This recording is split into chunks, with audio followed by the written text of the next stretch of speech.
निकल मान लीजिए 5 लाख। हाँ बोलिए, कोई भी प्रूफ दे दीजिए, चलेगा, कोई भी प्रूफ। બીજાને મ્યુટ કરો ને તો અવાજ. હા, જય ગુરુદેવ બધાને.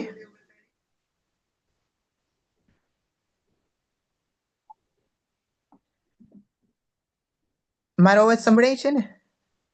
આપણે આજનું સેશન શરૂ કરીએ એ પહેલા પરમ પૂજ્ય ગુરુદેવને આપણે યાદ કર્યા, માતાજીને યાદ કર્યા, ત્યારે ગાયત્રી પરિવારની આ એક ખૂબ જ મહત્વની કહી શકાય એવી ગતિવિધિ છે, અભિયાન છે, જેનું નામ છે આવો ઘડીએ સંસ્કારવાન પેઢી. આ એક જ વિભાગ છે, એવા અનેક વિભાગો જે સમાજને અનુલક્ષીને કલ્યાણકારી હોય તેવી પ્રવૃત્તિઓ ગાયત્રી પરિવાર દ્વારા થાય છે. અને એના મૂળમાં છે, આપ જેનો ફોટો સ્ક્રીન ઉપર જોઈ રહ્યા છો, પરમ પૂજ્ય ગુરુદેવ વેદમૂર્તિ તપોનિષ્ઠ પંડિત શ્રીરામ શર્મા આચાર્યજી. અખિલ વિશ્વ ગાયત્રી પરિવારનો હાલનો માર્ગદર્શન ડોક્ટર શ્રદ્ધેય પ્રણવ પંડ્યાજી અને શ્રદ્ધેય શૈલબાલા પંડ્યા દીદી દ્વારા થાય છે. એમના જ માર્ગદર્શન હેઠળ આ અભિયાન ચાલે છે, આવો ઘડીએ સંસ્કારવાન પેઢી, જેનું સૂત્ર સંચાલન ડોક્ટર ગાયત્રી દીદી કરે છે, જેઓ MBBS છે ને DGO છે. ગર્ભ સંસ્કાર વિષય અને વિજ્ઞાન સંમત એને કઈ રીતે રજૂ કરી શકાય એ ક્ષેત્ર ઉપર એમણે ખૂબ જ કાર્ય કર્યું છે. હવે આજનો આપણો વિષય શિવ તત્વ દ્વારા બાળકની અંદર જીવન તત્વને ઉમેરવાનું છે, એનું જીવનનું વ્યવસ્થાપન કરવાનું છે. વ્યવસ્થાપન મતલબ management, life management by Shiv તત્વ આપણો આજનો વિષય છે. તો શિવ એટલે શું, એના દ્વારા આપણે કઈ રીતે કરી શકીએ, અને એક ગર્ભ સંવાદનું પ્રેક્ટિકલ પણ આજના આ સેશનની અંદર આપણે કરવાના છીએ. કારણ કે આવતા અઠવાડિયે 26 તારીખે મહાશિવરાત્રી આવી રહી છે. આપને પૂરતો સમય મળે, એક અઠવાડિયાથી વધુ સમય છે, તમે શિવ તત્વને જાણી શકો. આજે અમે અહીંયા જે બતાવીએ છીએ માત્ર એક ટેલર હશે. તમે સમગ્ર શિવ તત્વને ઓળખી શકો, જાણી શકો, એના દ્વારા તમારું જીવન અને તમારા બાળકનું જીવન શ્રેષ્ઠ કઈ રીતે બની શકે, એના માટે શું શું કરી શકાય, મહાશિવરાત્રીના દિવસે વિશેષ શું કરી શકાય, અને શિવ તત્વને કઈ રીતે આપણા જીવનની અંદર એક અભિન્ન અંગની જેમ વીણી શકાય, વણી શકાય, એ માટેનો આજનો આપણો પ્રયત્ન રહેશે. કોઈ પણ ગર્ભવતી માતા છે એને પૂછવામાં આવે, અથવા કોઈ પણ દંપતીને પણ પૂછવામાં આવે કે તમારે કેવું બાળક જોઈએ છીએ, તો મોટા ભાગે બુદ્ધિશાળી, રૂપાળું, વાંકડિયા વાળવાળું, દેખાવ સરસ હોય, સરસ સ્માઇલ હોય, આવું બધું વર્ણન કરે છે. પરંતુ આપણે ચૂકી જઈએ છીએ કે તેની અંદર સંસ્કાર પણ હોવા જોઈએ, તે ગુણવાન પણ હોવું જોઈએ, અને તે લાગણીશીલ પણ હોવું જોઈએ. તો આજે આપણે આ તમામ પાસાને શિવ તત્વની સાથે કેવી રીતે જોડીશું. અહીંયા તમને 3 લખેલા અલગ અલગ જે સિમ્બોલ દેખાય છે, પહેલા આપણે એની વાત કરીએ. એ પહેલા હું દરેક ગર્ભવતી માતાને ખૂબ ખૂબ શુભેચ્છા પાઠવું છું ગાયત્રી પરિવાર દ્વારા. આપની ગર્ભાવસ્થા શ્રેષ્ઠ બને, અને વિશ્વાસ રાખજો કે શિવ તત્વ, પરમ તત્વ પણ ઈચ્છે છે કે શ્રેષ્ઠ સંતતિ તમારી ઘરે અવતરે. ત્યારે જ તમે આજે આ સેશનની અંદર જોડાયા છો, આ ગાયત્રી પરિવારના અભિયાનની અંદર જોડાયા છો. કારણ કે આજની સમયની માંગ છે શ્રેષ્ઠ સંતતિ આ ધરતી ઉપર આવે, શ્રેષ્ઠ સમાજ આપણો આ બને. અને એ માટે ગાયત્રી પરિવાર જે કાર્ય કરી રહ્યું છે, તમે એની સાથે જોડાયા છો, એ તમારું પણ સૌભાગ્ય છે, અને તમારા બાળકનું પણ સદભાગ્ય છે કે એ શ્રેષ્ઠ સંસ્કારવાન બનવા જઈ રહ્યું છે તમારા ગર્ભની અંદરથી જ. તો અહીં આપણે જે વાત કરતા હતા કે 3 જે સિમ્બોલ આપ્યા છે, જેમાં લખેલું છે EQ, ઇમોશનલ ક્વોશન્ટ, એટલે એ ભાવનાઓ એની કેવી છે, એનું કોઈ પણ વ્યક્તિ સાથેનું વર્તન કેવું છે, એ ભાવનાઓને આધારિત હોય છે. અને એ જ્યારે શ્રેષ્ઠ હોય છે ત્યારે એનું EQ સારું ગણાય છે. મેં હમણાં કીધું એમ કે દરેક માતા પિતા ઈચ્છતા હોય છે કે બાળક બુદ્ધિશાળી હોય. માત્ર બુદ્ધિશાળી ન હોય, પણ એ બુદ્ધિનો સાચા માર્ગ ઉપર ઉપયોગ કરી શકે એવું સદબુદ્ધિ વાળું બાળક બને. IQ મતલબ ઇન્ટેલેક્ચ્યુઅલ ક્વોશન્ટ. પણ આ બધાથી ઉપર છે SQ મતલબ સ્પિરિચ્યુઅલ ક્વોશન્ટ. આપણું બાળક અને આપણે પણ એક આધ્યાત્મના રસ્તે કઈ રીતે આગળ વધી શકીએ. આધ્યાત્મની વાત આવે, ધર્મની વાત આવે, ભક્તિની વાત આવે, તો આપણને એમ થાય કે સવાર સાંજ દીવાબત્તી કરે, મંદિરે જાય, દર્શન કરે, અને બહુ તો માળા કરે, તો એ વ્યક્તિ છે એ આધ્યાત્મિક કહેવાય નહીં. આધ્યાત્મનો મતલબ છે કે આત્મવત સર્વભૂતેષુ, આ સૂત્રને જીવનમાં જેણે ધારણ કરેલું, એટલે કે બધાને પોતાના સમાન મને. અને જ્યારે કોઈ પણ બીજા સાથે ખરાબ વર્તન થાય તો એ વર્તન હું મારી સાથે ન કરી શકું, એવું વર્તન હું બીજા સાથે ન કરી શકું. આવો શ્રેષ્ઠ ઉદાત્ત ભાવ હોય ત્યારે એ SQ કહેવાય છે, એટલે સ્પિરિચ્યુઅલ કોશન્ટ. અને SQમાં EQ અને IQ બંને આવી જાય છે. તો આજે આપણે SQ ડેવલપમેન્ટ શિવ તત્વ દ્વારા કરીશું. એથી શું થશે? એ શ્રેષ્ઠ ઘડતર આપણે આપણા બાળકનું ગર્ભકાળથી જ કરી શકીએ છીએ. આ ગર્ભ સંસ્કારનો જે મહત્વનો કોન્સેપ્ટ છે, જેમાં માતાની તમામ પ્રવૃત્તિઓ, જે ગર્ભાવસ્થાની પૂર્વ તૈયારીના 3 મહિનાથી ગર્ભધારણના 9 મહિના, સતત માતા જે કંઈ પણ વિચારે છે, જે ખાય છે, જે પીવે છે, જે બોલે છે, જે વિચારની અંદર રહે છે, જે વાતાવરણની અંદર રહે છે, ને જેવી ભાવનાઓ અનુભવે છે, આ બધાની અસર ગર્ભમાં રહેલા બાળક ઉપર પડે છે. અને બાળક પણ એ તમામ ગુણોને ધારણ કરે છે. આપણો ગર્ભ સંસ્કારનો વૈદિક કોન્સેપ્ટ છે, વિજ્ઞાન પણ સ્વીકારે છે. એક માર્ફોજેનેટિક ફોર્સ બને છે, જેના કારણે માતાના વિચારો, પ્રભાવો, વાતાવરણ બધાની અસર ગર્ભના બાળક ઉપર થાય છે. તો હવે આપણે શ્રેષ્ઠ બાળકનું ઘડતર કરવું હશે તો શિવ તત્વને ધારણ કરવું પડશે આપણી અંદર. શિવ મતલબ શું છે? કલ્યાણ. શિવ શબ્દનો અર્થ થાય છે સ્વસ્તિ. સ્વસ્તિ એટલે કલ્યાણ. શિવનો અર્થ છે કલ્યાણકારી.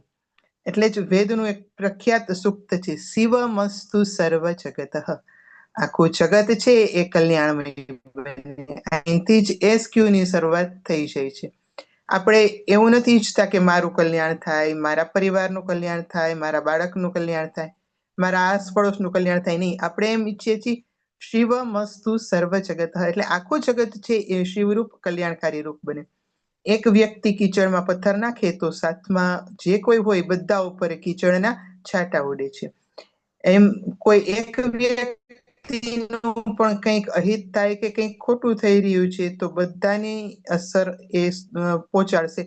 એવી જ રીતે કલ્યાણ જ્યારે બધાનું થાય છે ત્યારે આપણું કલ્યાણ તો થઈ જ જતું હોય છે.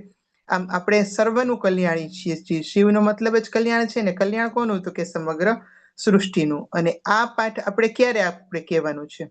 આ પાઠ આપણે ગર્ભકાળથી જ કહેવાનો છે. ગર્ભ સંસ્કારનો આપણે જે કોન્સેપ્ટ હમણાં વાત કરી એમાં શું કહેવામાં આવે છે કે શિવ એ માત્ર આસ્થાનો વિષય નથી, ઉપાસનાનો વિષય નથી, જીવન જીવવાનો વિષય છે, જીવનશૈલી છે, એક તત્વજ્ઞાન છે, પ્રકૃતિ સાથેનો એક સમતોલ સંબંધ છે. જ્યારે ગર્ભાવસ્થા હોય ત્યારે એની પ્રથમ શિક્ષક માતા છે. અને ગર્ભકાળથી જ બાળકની અંદર આપણે સંસ્કાર, શિસ્ત, આદર્શ, જીવન મૂલ્યના બીજ રોપવાના છે. એટલે માતા જો પ્રથમ ગુરુ હોય તો મહાદેવના આ તત્વને ગર્ભ સંસ્કારના માધ્યમથી, એટલે કે પોતાના વિચાર, આચાર, ભાવના, વાતાવરણ દ્વારા અપનાવીને બાળક સુધી પહોંચાડવાનું છે. એની અંદર પણ ત્યાગ, ધૈર્ય, શાંતિ અને શક્તિના બીજારોપણ કરવાનું છે. ક્યારથી? તો કે ગર્ભકાળથી. હવે ગર્ભકાળ એટલા માટે મહત્વનું છે કે જ્યારે બાળક છે એ ગર્ભની અંદર હોય છે ત્યારે એની સ્થિતિ કેવી છે? તો કે સોલ કોન્શિયસ છે. જો એનું શરીર છે ને, આપણા 3 પ્રકારના શરીર ઋષિ મુનિઓએ કીધા છે. જે હમણાં SQ, IQ અને EQ કીધું એ વિજ્ઞાનનો કોન્સેપ્ટ છે. એવી જ રીતે ઋષિ મુનિઓએ આપણા 3 પ્રકારના શરીર કીધા છે, સ્થૂળ, સૂક્ષ્મ અને કારણ. સ્થૂળ શરીર મતલબ જેને આપણે આંખો વડે જોઈ શકીએ છીએ, હાથ વડે સ્પર્શ કરી શકીએ છીએ, આ શરીર. સૂક્ષ્મ શરીર એટલે મન, જ્યાંથી વિચારો ઉત્પન્ન થતા હોય છે. વિચાર અને ભાવનાઓનું જે કેન્દ્ર હોય છે એ આપણું મન અને હૃદય છે. એટલે બીજું શરીર એ થયું ને. ત્રીજું શરીર એટલે આપણું હૃદય, જે ભાવનાઓને જાગૃત કરે છે, જે સંસ્કારોને જાગૃત કરે છે, જે ગુણોનું બીજારોપણ કરે છે. હવે ગર્ભસ્થ બાળક છે એનું સ્થૂળ શરીર જેને આપણે જોઈ શકીએ એવું શરીર તો ગર્ભાવસ્થા દરમિયાન નિર્માણ પામે છે. એ સમગ્ર શરીરના નિર્માણ પછી એનો જન્મ થશે. એટલે હાલ એની પાસે સ્થૂળ શરીર નથી. સૂક્ષ્મ શરીરની વાત કરીએ એટલે મન. તો મનના પણ 2 પ્રકાર છે, જેને અંગ્રેજીમાં કોન્શિયસ માઇન્ડ અને સબકોન્શિયસ માઇન્ડ કહે છે. ગુજરાતીમાં વાત કરીએ તો જાગૃત અને અર્ધ જાગૃત કે સુસુપ્ત મન. તો અર્ધ જાગૃત મનનું કામ એવું હોય છે કે જે બધી જ વસ્તુઓને સંગ્રહ કરે. મગજની અંદર વિચારો જે કંઈ પણ હોય એ સંગ્રહ થાય છે. ક્યાં? તો કે એ સબકોન્શિયસ માઇન્ડની અંદર. અને કોન્શિયસ માઇન્ડ શું કરે છે? એનું એનાલિસિસ કરે, એના આધારે નિર્ણય કરે. અત્યારે હું કંઈ બોલી રહી છું, તમે ક્યાંય સાંભળ્યું છે, વાંચ્યું છે, તો તરત જ એ તમારા મનમાં પ્રક્રિયા થશે એ આપણું જાગૃત મન કરતું હોય છે. પણ બાળક પાસે અડધું જ મન છે, એની પાસે જાગૃત મગજ નથી. એ હાલ ગર્ભાવસ્થા દરમિયાન માત્ર માહિતીઓનો સંગ્રહ કરી શકે છે, અને આ માહિતીઓનો સંગ્રહ કરીને ત્યાર પછી એ આજીવન એ ડેટાના આધારે પોતાનું જીવન જીવશે. અને ત્રીજું શરીર આપણે કીધું, જેને સોલ આત્મા કહેવામાં આવે છે. તો બાળકની આ સ્થિતિને સોલ કોન્શિયસ આત્મ જાગૃત કહેવામાં આવે છે. આ શરીર એની પાસે સંપૂર્ણ છે. એટલે અત્યારે જે કંઈ પણ સંસ્કારોનું વિચારો પણ આપણે કરવા ઈચ્છીએ છીએ, આ સમયગાળો શ્રેષ્ઠ છે, સ્વર્ણિમ છે, એમાં કરી શકીએ છીએ. એટલે ગર્ભમાં રહેલું બાળક એ કોઈ માંસનો પિંડ નથી, પણ એ સંપૂર્ણ દૈવી અને ચૈતન્ય જીવ છે, જે આપણી સામે વ્યક્ત નથી. એને આપણે ઈશ્વરનો દરજ્જો પણ આપી શકીએ, કે જેમ આપણે ઈશ્વરને જોઈ શકતા નથી પણ એનું અસ્તિત્વ છે, આપણે એની સાથે વાત કરીએ છીએ.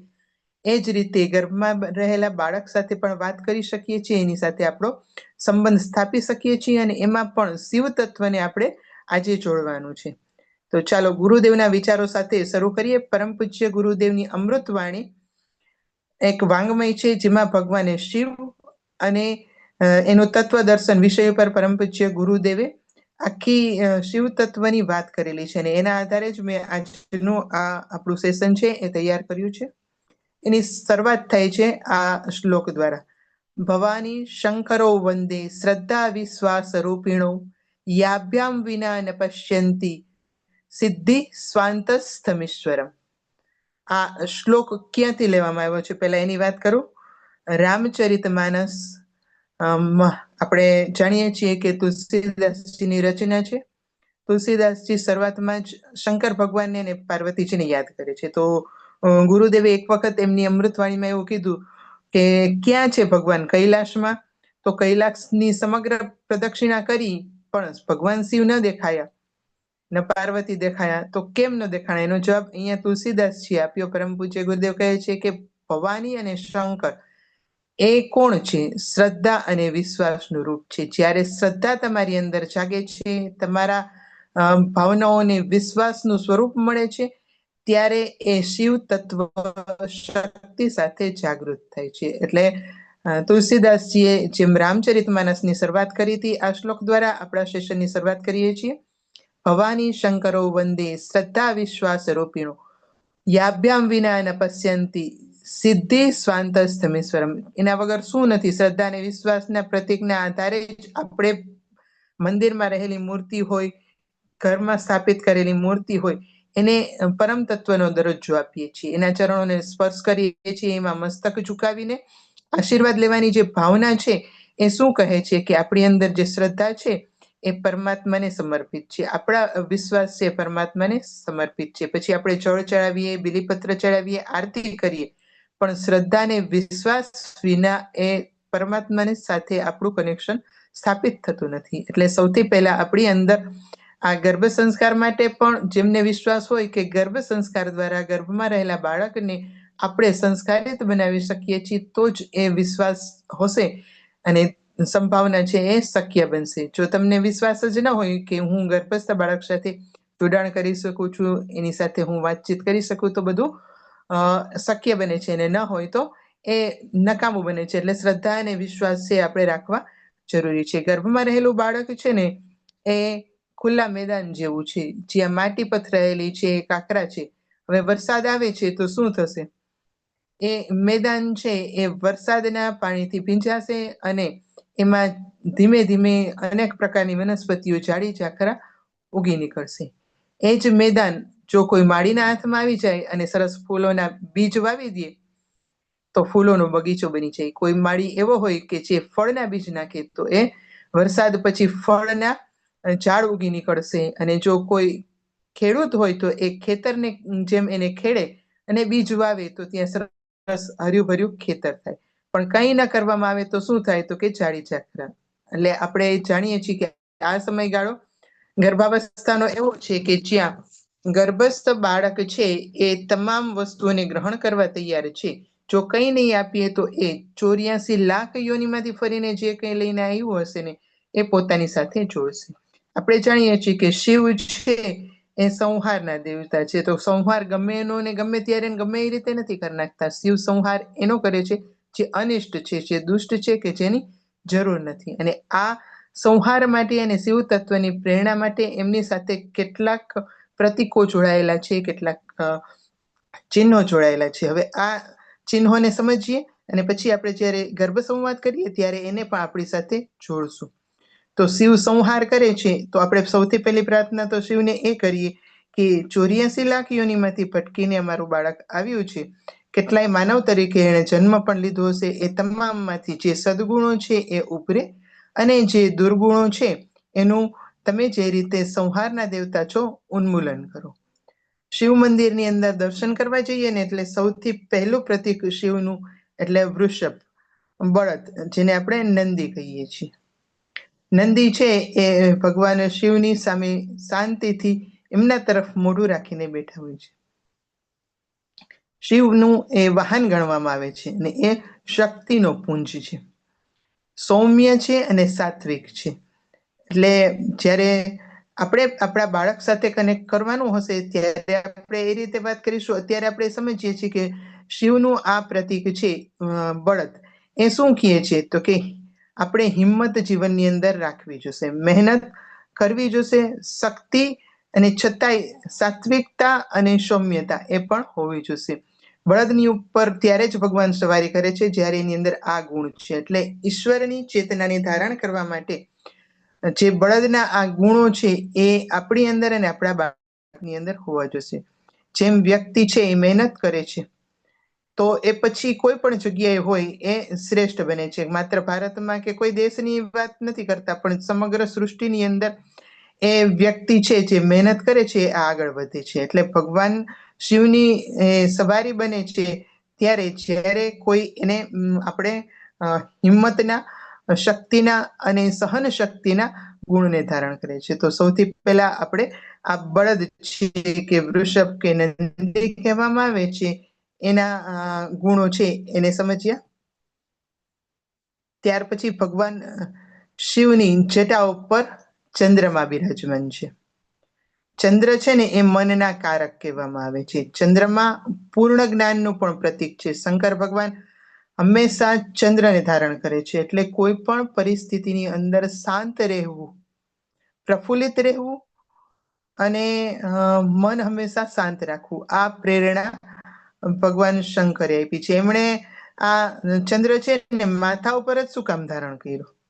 કમર ઉપર બાંધી શકતા હતા, ભગવાન હાથમાં રાખી શકતા હતા, પણ મસ્તક ઉપર, મતલબ કે મસ્તક આપણું હંમેશા શાંત રહેવું જોઈએ, મન શાંત, વિચાર શાંત. જ્યારે આપણે ધ્યાનની વાત કરતા હોઈએ છીએ ને અહીંયાથી શરૂઆત થતી હોય છે કે મન શાંત, વિચાર શાંત. આ શાંતિ એ ચંદ્ર છે એનું પ્રતીક છે. ચંદ્રની એક વાત પણ છે જેને પણ અહીંયા આપણે ગર્ભસ્થ બાળક સાથે અને અત્યારે હું તમારી સાથે શેર કરું છું કે ચંદ્ર છે એને પોતાના રૂપનું અભિમાન હતું અને એ પોતે એવી વાર્તા છે શિવ મહાપુરાણની અંદર કે એમની 27 પત્નીઓમાંથી એક જ પત્ની એમને ગમતા અને એ બીજી પત્નીઓ સાથે અન્યાય કરતા હતા. આ સમયે એમના સસરા એટલે દક્ષ પ્રજાપતિ એમને ક્ષય રોગ થવાનો શ્રાપ આપ્યો.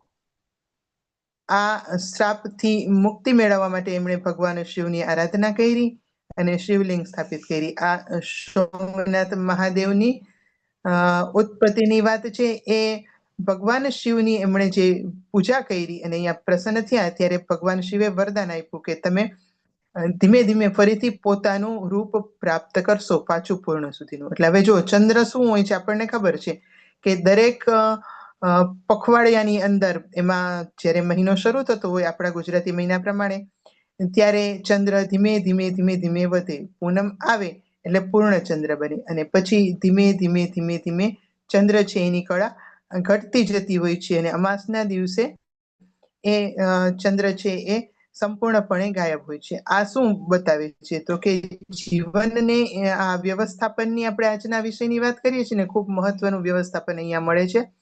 એ જ્યારે તમારા જીવનની અંદર ચડતી હોય ત્યારે અને જીવનમાં સંજોગો આવીને પડતી થતી હોય અથવા તો આપણો ખરાબ સમય ચાલી રહ્યો ત્યારે પણ ધીરજ ગુમાવવાની નથી. ફરીથી નવું ચક્ર ચાલુ થશે ને આપણે ફરીથી પ્રગતિમાં રહેશું, પણ પોતાની ચમકને ક્યારેય ગુમાવવાની નથી. ચંદ્રની આ શીતળતા છે એ ક્યારેય પોતે ગુમાવતું નથી. એટલે એક જીવન વ્યવસ્થાપનનો મહત્વનો સિદ્ધાંત કે જીવનની કોઈ પણ પરિસ્થિતિ હોય, આપણે આપણી પોતાની શક્તિઓને, સામર્થ્યને ભૂલ્યા વગર એને પોતાના સમાન સ્તરે જાળવી રાખવાનું છે. એટલે ચંદ્ર એટલે શાંતિ અને સંતુલન. અહીંયા ચંદ્રની સાથે મને એક બીજી વાત યાદ આવી છે, તો એ પણ હું તમને કહી દઉં. ગર્ભાવસ્થા દરમિયાન ચંદ્ર ધ્યાન ખૂબ જ મહત્વનું છે. તો તમે તમારી અનુકૂળતાએ પૂનમના દિવસે ખાસ ચંદ્રનું ધ્યાન કરો.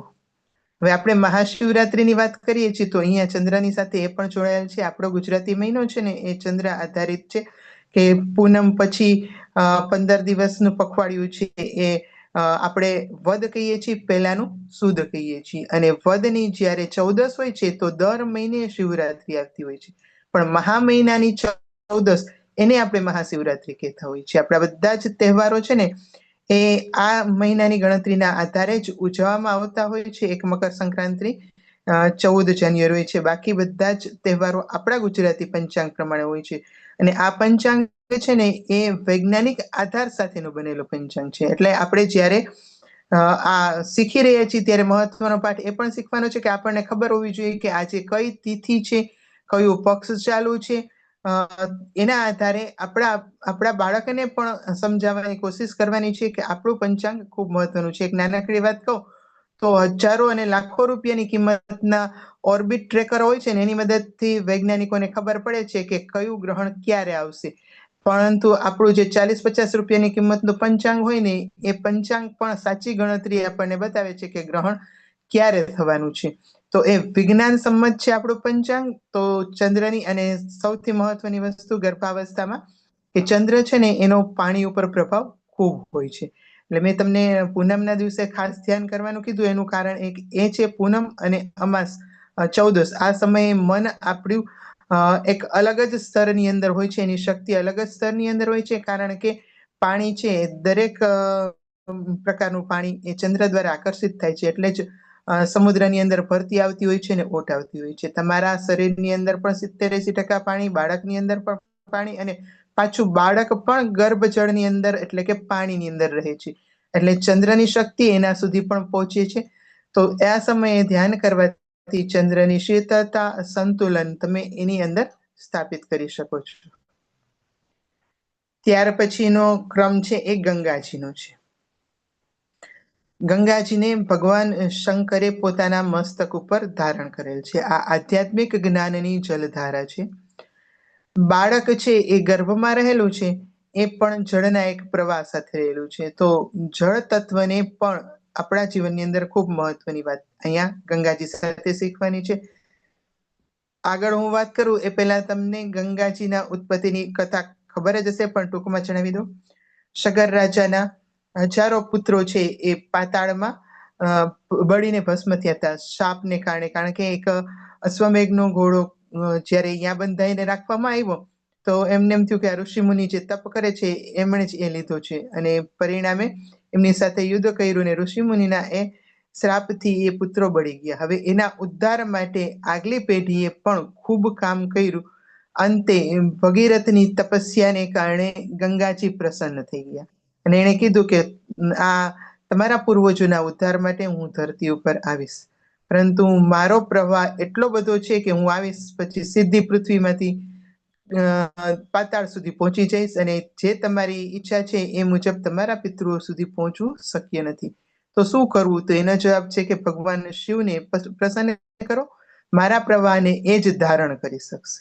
એટલે ભગવાન આધ્યાત્મિક શક્તિ છે, જે શિવ તત્વ છે, એ આ જ્ઞાનના પ્રવાહને ધારણ કરી અને પછી ધરતી ઉપર છોડી શકશે. એટલે ત્યાર પછી ભગીરથે તપ કર્યું અને એ તપના પરિણામે ભગવાન શિવજી પ્રસન્ન થયા, ગંગાની જટામાં ધારણ કર્યા અને ત્યાર પછી સૌમ્ય સ્વરૂપે ધીરે ધીરે આ ધરતી ઉપર છોડ્યા, જેથી ભગીરથના પૂર્વજોની સાથે ભવિષ્યના પણ અનેક જીવો માટે કલ્યાણકારી પતિત પાવની ગંગાજી ઉતર્યા. એટલે ભાગીરથજીના જ્ઞાનની સાથે આપણને પણ લાભ મળ્યો. એમના તપને કારણે આપણને પણ આજે લાભ મળ્યો છે. તો આપણું કાર્ય એવું હોવું જોઈએ કે સમગ્ર સૃષ્ટિનું કલ્યાણ થાય. આ પ્રેરણા આપણે ગર્ભસ્થ બાળકને પણ આપવાની છે ને આપણે પણ સમજવાનું છે. અહીંયા 3-4 વસ્તુ આપણે એકી સાથે સમજ્યા. એક તો પવિત્રતાને ધારણ કરવાની વાત આવી. ગંગાજી એટલે પવિત્રતા. ગંગાજીની અંદર વિજ્ઞાનના સંશોધનના આધારે એવા તત્વો છે કે પાણી ક્યારેય બગડતું નથી. એની અંદરના જે બેક્ટેરિયા છે આપણી ચામડી માટે, આપણા શરીર માટે ખૂબ જ ઉપયોગી છે. એટલે કલ્યાણકારી સ્વરૂપની વાત થઈ. ભગીરથજીએ પોતાના પૂર્વજો માટે અને ભવિષ્યની પેઢી માટે કામ કર્યું. તો બાળકને અને આપણે પણ પ્રેરણા લેવાની છે કે આપણા કાર્યો આપણા પૂર્વજો માટે પણ મહત્વના હોય અને આપણી ભાવિ પેઢી માટે પણ ખૂબ મહત્વના હોય. અને જળ તત્વની હું વાત કરતી હતી તો પાણી આજે વિજ્ઞાન પણ એવું કહે છે કે પોતાની એક એવી શક્તિ ધરાવે છે જેને વોટર મેમરી એવું નામ આપવામાં આવ્યું છે. જાપાનના એક વૈજ્ઞાનિક છે જેમનું નામ છે મસોરો ઇમોતો. એમણે વોટર મેમરી કરીને એક આખી શૃંખલા તૈયાર કરી છે. તમે નેટ ઉપર પણ સર્ચ કરી શકો છો. એ પાણીને પોતાનું એક યાદશક્તિનું અલગ જ તત્વ હોય છે.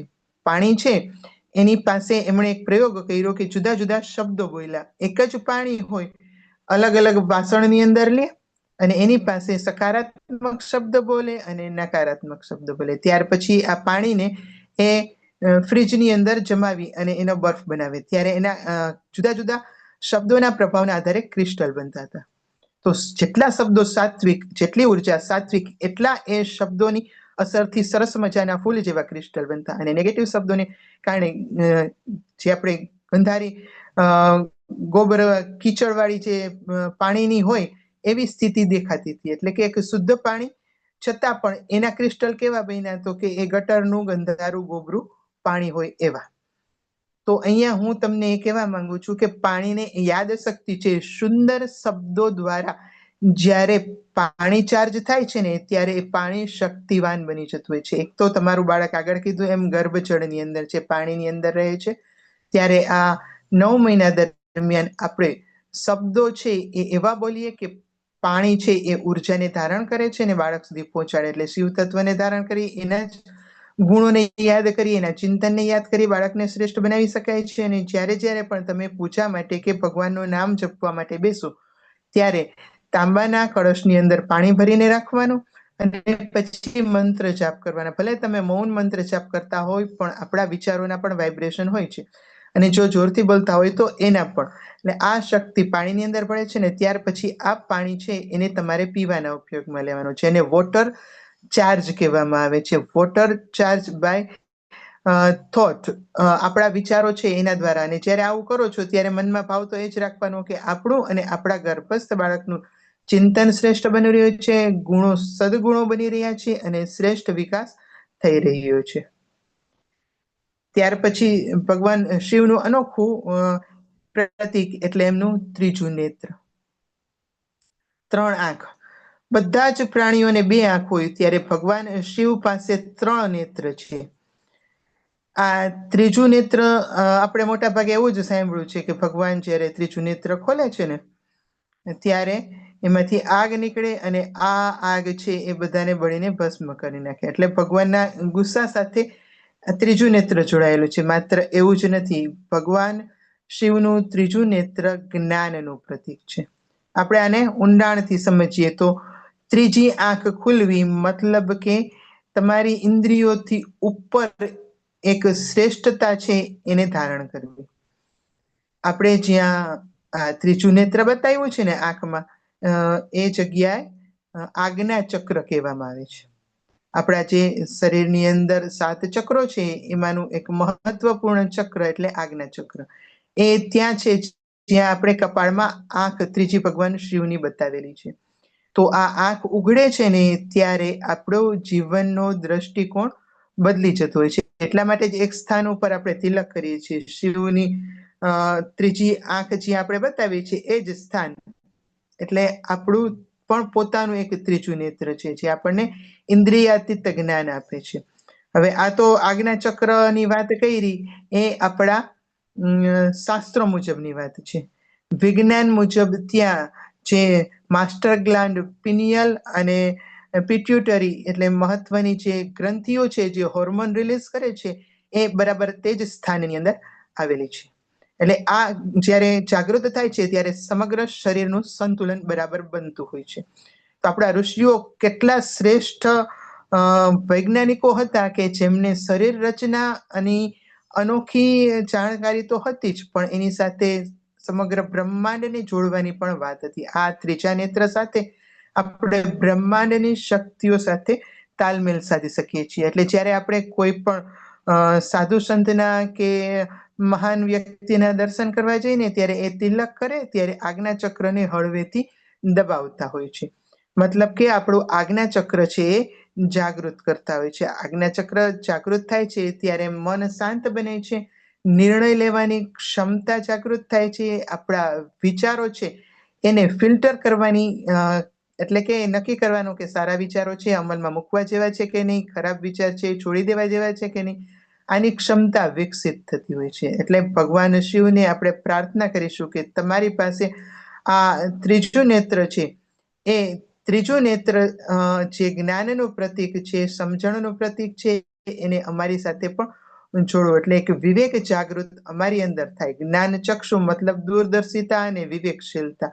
સારું શું અને ખરાબ શું અપનાવવા જેવું છે ને શું છોડવા જેવું છે. જેમ ગાયત્રી માતા હંસ ઉપર બિરાજમાન છે અને એવું કહેવામાં આવે છે કે હંસને મોતી આપવામાં આવે અને કાંકરા આપવામાં આવે. મિક્સ કરીને આપશો તો એ ખાલી મોતી ચણશે અને કંકર પથ્થર છોડી દેશે. એવી રીતે દૂધ પાણી ભેગું કરી દઈએ અને પછી આપીએ તો પણ માત્ર દૂધ પીવે છે. મતલબ કે નીર ક્ષીર વિવેક, દૂધ અને પાણીને અલગ અલગ કરવાની ક્ષમતા. આવી વિવેક દ્રષ્ટિ એટલે આ ત્રીજું નેત્ર. આપણે અહીંયા ભગવાન શિવને પણ પ્રાર્થના કરવાની અને આપણે પ્રયત્ન કરવાનો કે આપણા બાળકનું પણ આ નિર્ક્ષીર વિવેક સ્વરૂપનું આજ્ઞા ચક્ર છે એ જાગૃત થઈ રહ્યું છે.